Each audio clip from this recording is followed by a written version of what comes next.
We get a lot of questions, guys. What's the difference between the VIP and Elite VIP? So let's start with a VIP. Right now, that's $1,500. At the door, it's going to be $1,900. That's a $400 discount if you act today. That gives you your own special VIP registration, so you don't have to stand in lines with general admission. Moves a little faster. You get a special VIP badge. You get your own VIP concierge. So you'll be able to call Kaylee for any questions you have for events, industry award night, all that kind of stuff. You get your special seating area, main stage. That's the second tier seating up close to the stage, red roped off with classroom style seating. You get your VIP seating at all boot camps and breakout sessions, priority seating. What does that mean?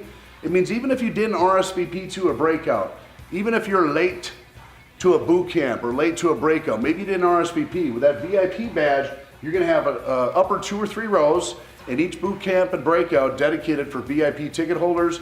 That means you didn't have to RSVP. Maybe it got full, but you'll always have a seat in any boot camp or breakout throughout the show.